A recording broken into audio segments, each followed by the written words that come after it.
My name is Jeff St Laurent, and this is the Live Tuesday call. Today, we have a very special guest, and I'm going to bring her on in a second, AliceAnne Loftus, one of my long-term mentoring clients, and I'm excited for her to be on today because she's gone through quite the journey with her coaching business to get where she's at now, where she's starting to realize results, and I love bringing you people that have worked through a lot of things to get where they're at, because a lot of times we see results from the outside, and we see people making money and sharing success and whatever that means, in terms of results for us in our business. Typically, it can mean income for a lot of people because that's what they want. But regardless of that, we don't see the journey that they've been through to get there, and especially oftentimes we forget, especially a lot of the marketers that are out there, and they're boasting, big results and whatever, six-figure incomes and blah blah blah, and sometimes they seem quite ridiculous. But what we don't realize is that they've had a long journey to get there. So today I want to start to expose some of that journey and have AliceAnne share that with you, so you can start to really see, the work that's involved and hopefully even validate maybe some of the process that some of you are going through. Before we get going and bring AliceAnne on, I do record all of my Live Tuesday calls. I put them in my university on my website, sellingcoaching.com, so go ahead and check out the university. I post them on Fridays, because I know a lot of you listen to the recordings. So also on sellingcoaching.com, I've got some great resources right on the homepage. I've got the Ultimate Startup Guide for New Coaches. So fantastic resource I definitely want you to check out. When you do that, it's also going to put you on my email community. And the reason I want you on there, especially as coaches, is not just so we can stay in touch, what's going on, benefit from the information that I deliver there each week, but I also want you to be able to see how I utilize my email community and how I stay in touch with my audience. It's such a huge component that's vital for you to be doing in your business. And then lastly, I am available for one-on-one mentoring if you find yourself in a position where you're struggling, or you're finding you're frustrated with moving forward, or you don't want to get to that spot. If you're considering that, or just want to have a conversation to see how I can assist you, go to sellingcoaching.com under the Work With Me page and fill out the form at the bottom, and then I will connect you and reach out and follow up, and we'll just create a relaxed conversation and see where we go from there. But I don't want to talk about that anymore, because I want to bring in AliceAnne Loftus. AliceAnne, are you there? I'm here. Imagine after all that you weren't there. Well, I got disconnected and I had to scramble back on, so I'm I know, right? working now. So yeah, AliceAnne, it's great to have you, and it's so cool to just for me to have seen your witness your transformation, and then also to be a part of it as your mentor coach. And we've been together. It's been over a year, easily, right? Yeah. Easily. It's been a wild ride. Yeah, to say the least. So yeah. I want to get going so people can really start to get a feel for who you are, not just as a coach, but as a person. So if you just want to kind of start us off and just kind of share, who are you, so they get to know you a little bit. Oh my gosh. So I'm AliceAnne. I'm married. I have 2 kids in their teen years. So that life at home is pretty exciting. I have run private preschools in the state of Maryland for almost 15 years and decided to become a coach a couple years ago. Finished up with IPEC last year. And now I'm rocking this coaching business, and, like I said before the call, my life is very full in great things, great ways. Absolutely. Yeah, and that's the biggest thing is I found with you is as I started work with AliceAnne was, I'm like, okay, so yeah, you're a mom of 2 kids, teenagers nonetheless, right? So kids at any age are work, but you're, and I know your husband works his business as well, so he has got a full life as well, but you have your own preschool, so you run that business as well. So you've got a lot going on, and then to be taking on a coaching business to start, if you will, on the side, and then bring that into a full capacity, that's a lot by anybody's standards. Yes, it's it definitely keeps me on my toes and active. I feel like I juggle a lot of different roles, but I feel like I'm finally getting a handle on it for now. Absolutely, and that's the biggest thing is that we'll get to this. So let's start us off where, what brought you into the place where you discovered coaching and ultimately said, geez, I'm going to take this on as a business, because it's not like you didn't have anything going on, and it's not like I want to just get rid of my preschools, although sometimes you do. Yeah, but sometimes. But you've got a very full life. You've got businesses. You've created a level of success as well. So what brought you to this place where, wow, what is coaching and then my business?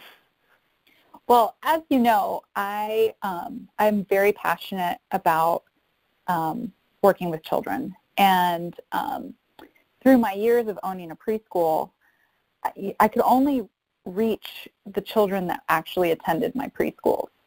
And I really am an advocate for quality learning, helping children reach their potential. And so probably about 6 years ago, I started teaching through the college, teaching teachers of other programs how to make their program better, how to provide higher quality for children. And through that, I felt like I was able to reach more children. But with that, I found that I was really helping these other educators with their program development. And so it kind of took on this role of coaching them and mentoring them and consulting them. And somehow I came across IPEC, and I said, oh my gosh, that sounds like exactly what I want to do, to be better at it, to kind of empower people to be their best self in their business. And so then working with educators, it then branched out to, I had people from all kinds of businesses reaching out and saying, can you come help me? I'm not quite as effective as I'd like to be in my business. And so it just evolved from that. But what's really beautiful about it is that I'm still focusing on that, developing the potential of others. Whether they're 3 years old or 45 years old, it's about, really tapping into their strength and figuring out what is best for them and helping nurture that and support that so that they feel good about what they're doing. So it kind of came full circle. Yeah, absolutely. And so as you started off and, you went to the coaching school and then saying, okay, I want to do this as a business, tell us kind of like where you were at as you were starting the business, kind of just like what you were going through, the things that you were thinking, what you were feeling, some of the challenges you came up against. Sure.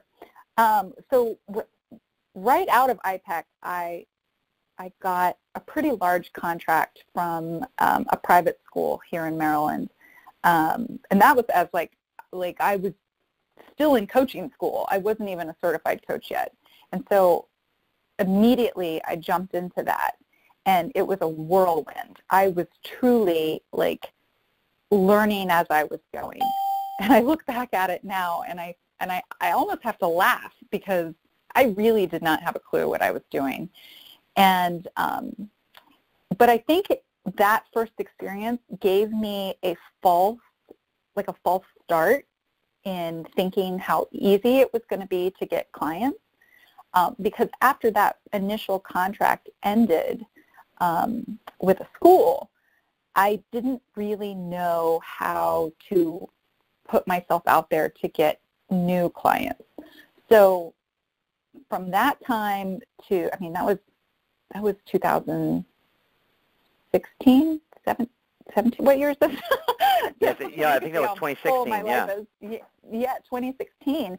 I after that contract, I didn't really have anything after that, and I was starting to feel extremely frustrated, especially because I really wanted to break out of being known as in the education field.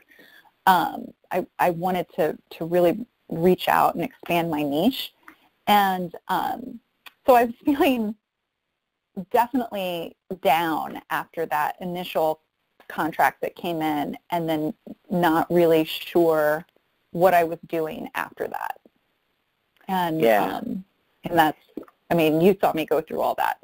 Absolutely. And that's where, so in other words, you get this initial contract. There's one thing you said in there I want to highlight is that it was almost like you got the business, and it's almost like you got a false sense of what it would be like to get clients.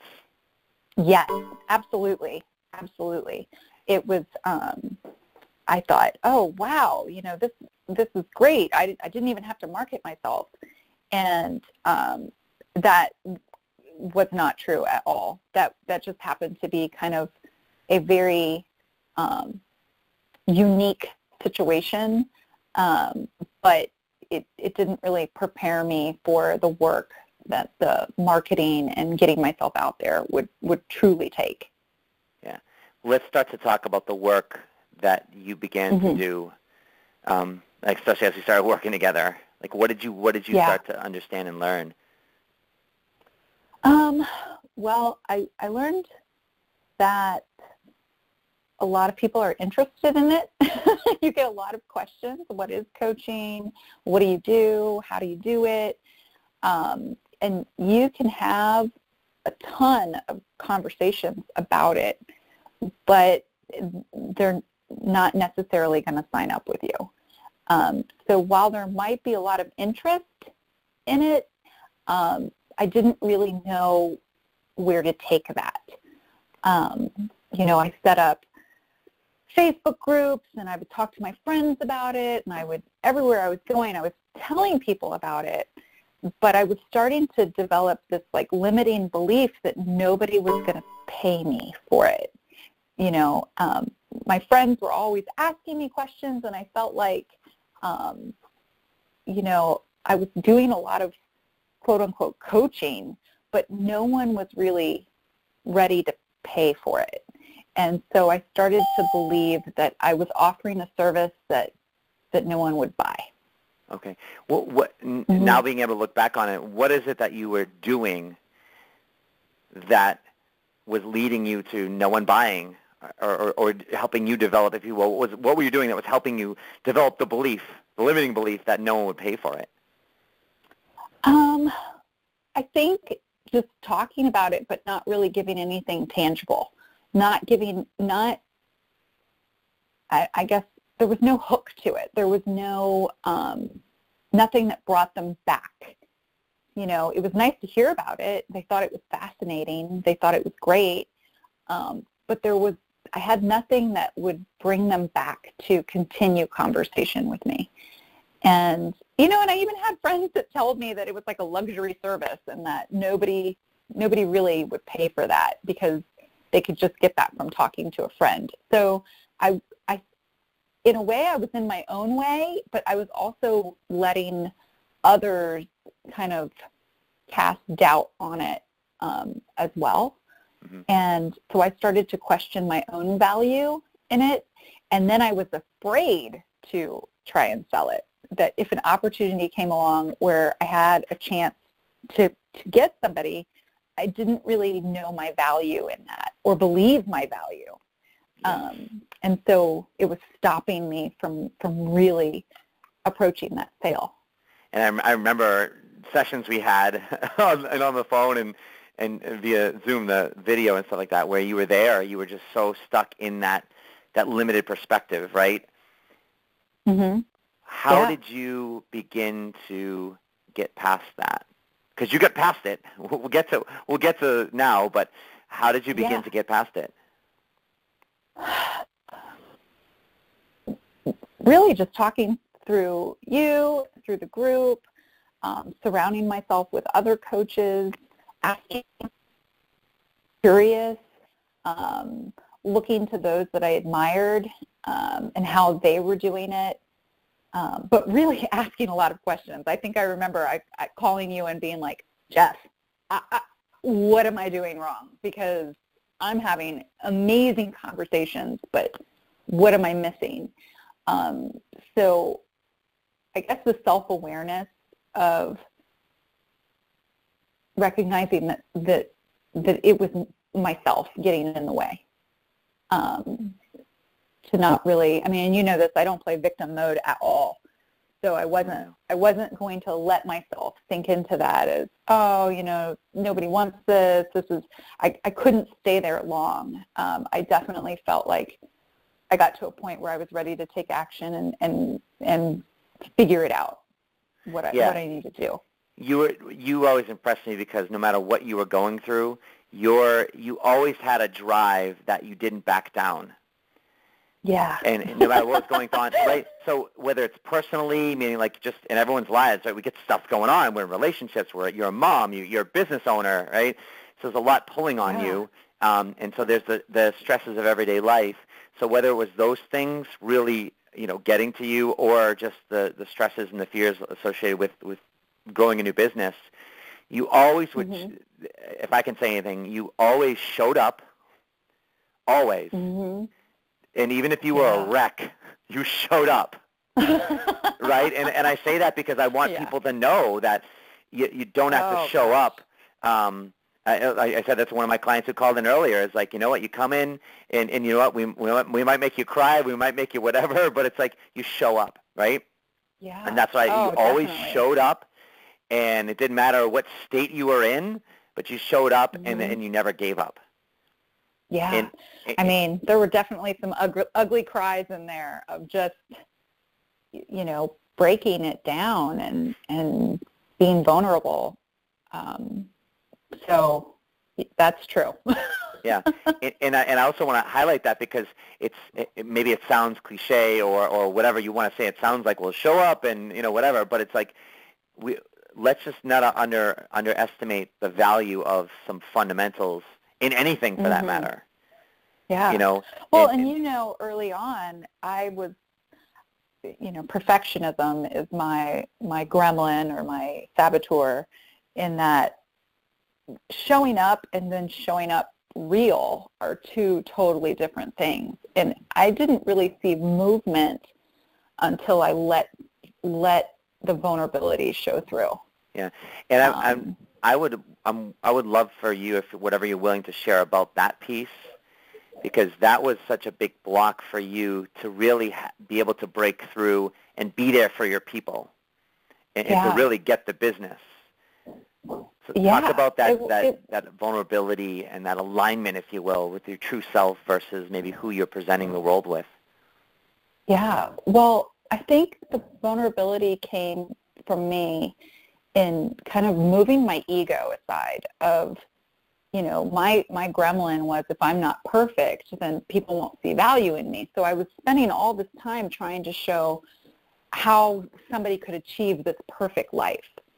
And it wasn't until I saw the value in, they don't need to see perfect. You don't need to be an expert at life or to be perfect at life to be a valuable coach. You know, and that was the biggest difference of just showing up as real. And, you know, I think it made, I know it made me more relatable. There was empathy tied in there.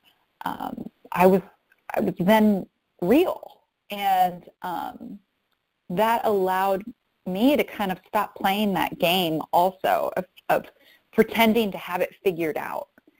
And, you know, and maybe that's not everyone's niche, but certainly for mine, it's that to be authentic in yourself and how that plays out in being an authentic leader.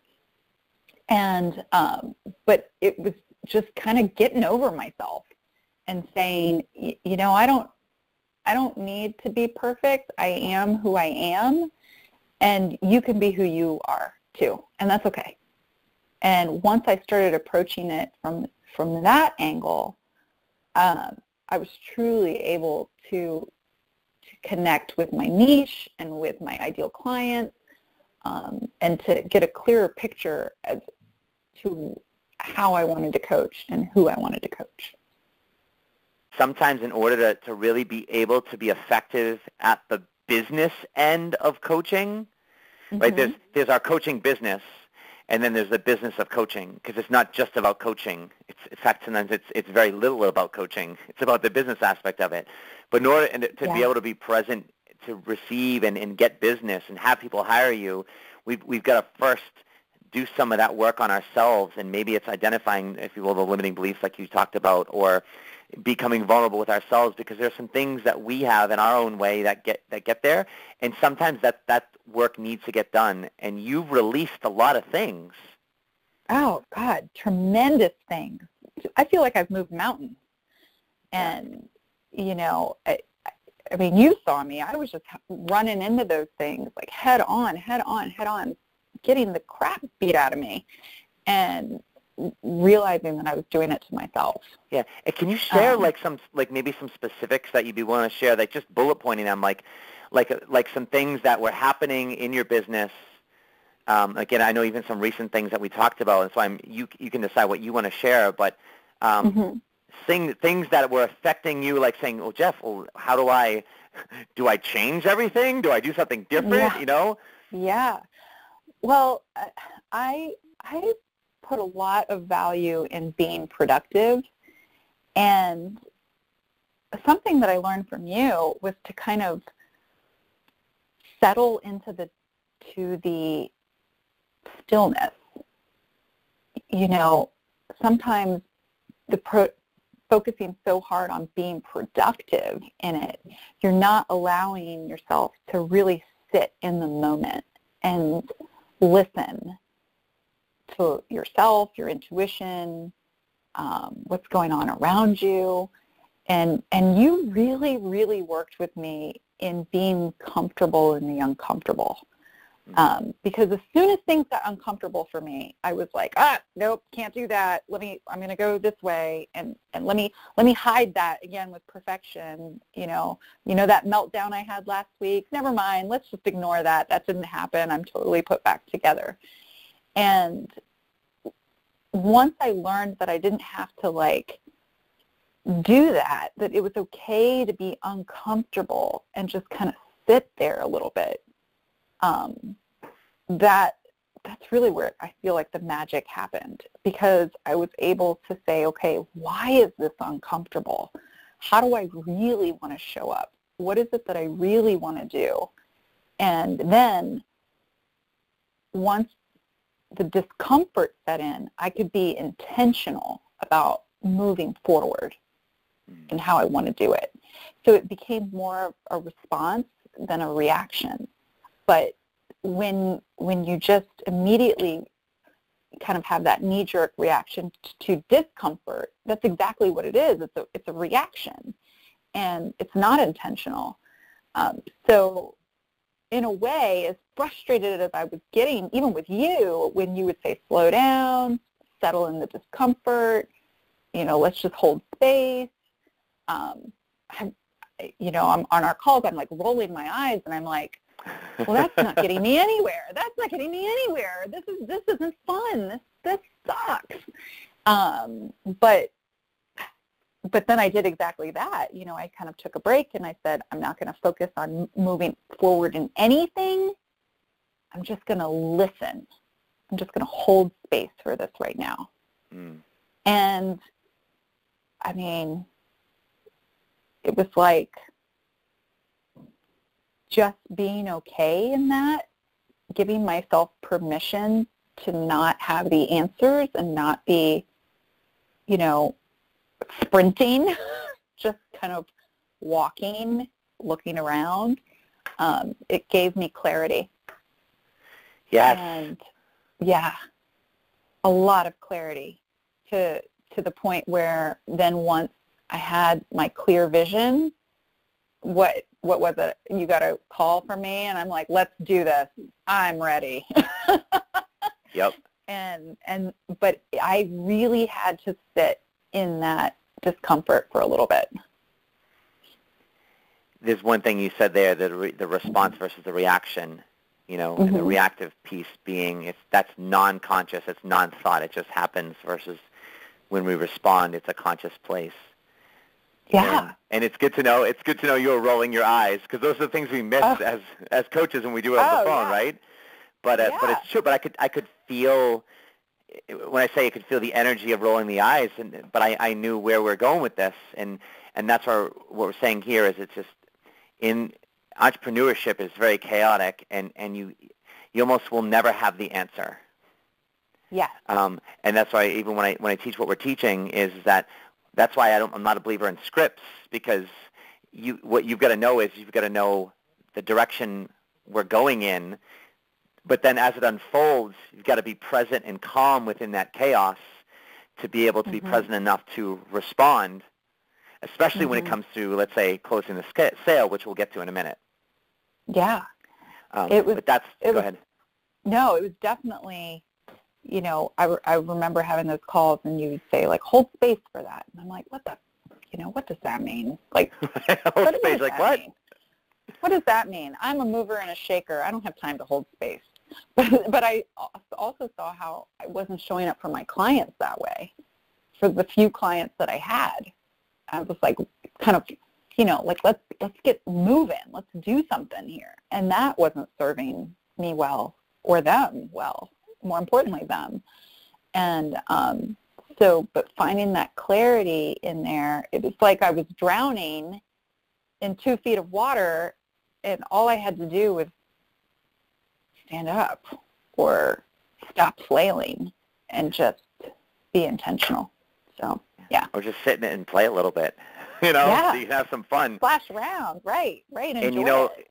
What you said, holding that space for yourself, but then it's also translated into you holding the space for your clients and allowing them to just be where they are. Yeah. Because there's that, like you said, like you're that mover, you're shaker, and it's just like these clients are not doing that even though they want to be. So I felt like you had to figure out how to hold the space for them so they could just be also in that uncomfortable space, which ultimately helps them the most. Yes. And I know that now from firsthand experience. So ultimately you become a better coach as well. Yeah, absolutely. So now let's go to the part where, regardless, so now you're holding the space, you're responding, you're relaxing, you're being more in the moment, you're aligning with more of who you are as a person and showing up as that person, not as something that you think you need to be. So you're connecting with people better, but you're still having great conversations with people, but no one's hiring you. Yeah. Not or nobody, I was but like one client. It was a slow trickle. So once I had that clarity, I mean, I had my message and my niche. I had it all like on point. I know exactly what I'm doing right at the moment. We're constantly evolving, but I knew what I wanted to do. And I had like 900 people in this Facebook group. I've got all this chatter. I'm doing, 2 complimentary coaching sessions a day. Like that week that I talked to you, I had 6 people that I had these complimentary coaching sessions with. And they were fantastic calls. And then we would get to the end, and they would say, yeah, this is really great. Let me call you back. Or I'd love to work with you, but, let me just think on it for a little bit. Send me your scheduling link, and I'll sign up, and then nothing, like crickets. Like these people were mysteriously vanishing off the planet after that complimentary session. And, I think when I talked to you, I was pretty angry. I didn't understand where was their integrity. I'm putting it all on them, that these people said that they would do something and then they didn't follow through. But I just was not closing. I was not getting commitments from people, and I was feeling very, very frustrated because I knew I had this message and I didn't know how to get people signed on to it. And so let's talk about what happened. So we obviously had a conversation. Yep. We did some sessions. Talk us through what happened, but then what I want to hear from you is kind of teach from your own version of what you did, Well, as specifically as possible, because that's what I want people to hear. It's like, yeah, great, we talk about what happened, but how did you do it?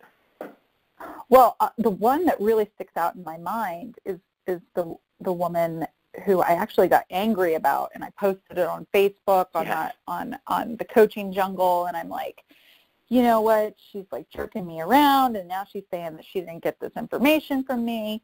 And from that coaching session with you, I realized that like my ego slid back into it.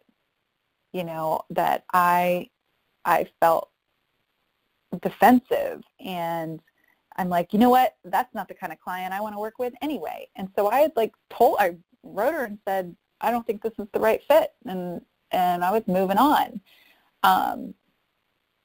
In the moment, that probably felt, or I know it felt good to be like, I don't need you anyway. But looking at the big picture, I wasn't getting paid, and I put a lot of work into her.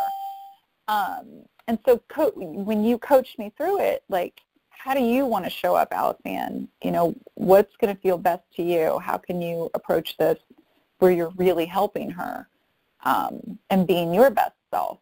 You know, and you didn't tell me to call her back. We got there on, you know, through the call of what would make me feel best is if I reached out and I truly acted as a good coach, whether she hired me or not. And, you know, that encouragement of following up as myself and not my stress or my defenses, but showing up as the coach that I want to be, it opened up conversation and just, you know, through what you walked me through on how to really qualify people and get to their real thoughts and feelings, answer those questions and kind of break down the barriers so that they commit right then. I was able to do that with her.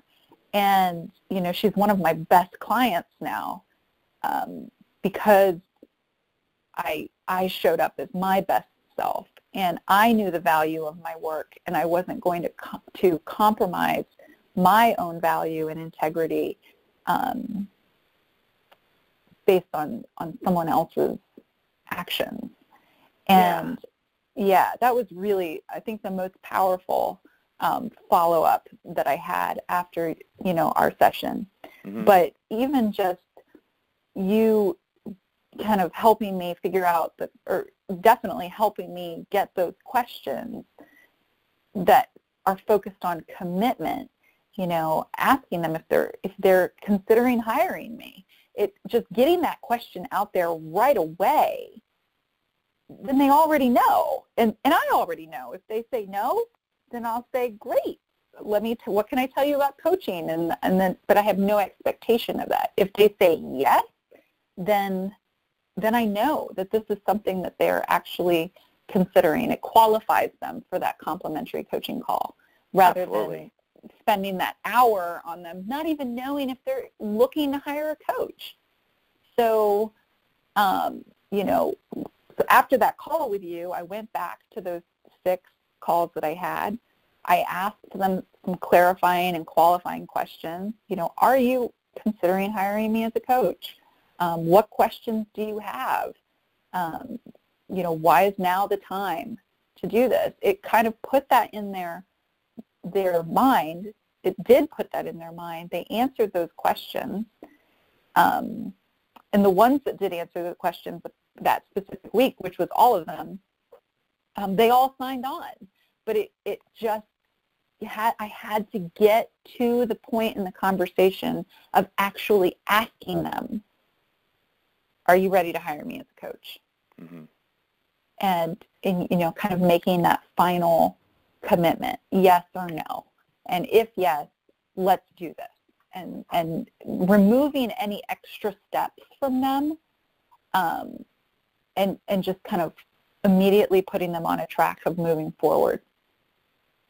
Yeah, as I'm sitting here listening to you, I'm just like so excited because I'm like, yes, this is how you do it. This is how you do it. Yeah. And you're missing that piece. Like if people listen, before it was more vague, right? It was just general conversation. Totally vague. Mm-hmm. But never got them or never helped them to a place to decide.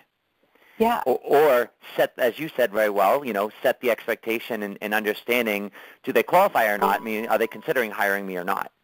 Yeah. And so then it's know if whatever the answer is where to proceed. Yeah. I mean, it's as simple as, hey, would you like to get pizza sometime, to, hey, do you want to get pizza on Tuesday? Like, it's like be specific. Like, yes. Invite them to it specific, under specific terms and agreements, and, get that commitment, and then take action on that. It's really about, I guess the only way I can put it is owning your own business. You need to, it can't be passive. It has to be a very clear conversation. Are you interested? Are you considering hiring me? Yes? Great. How can we make that happen? And love it. This is so good. When can we get started? Yeah, it was fantastic. I called you at the end of the week and I said, holy crap, all 6 of them signed up. I just had a 5-figure week. And I have to tell you, I do 2 qualifying calls, or 2 qualifying calls a week. And since then, consistently closing sales. I'm going to have, another top sales month for May, and today's May 1st. Yeah.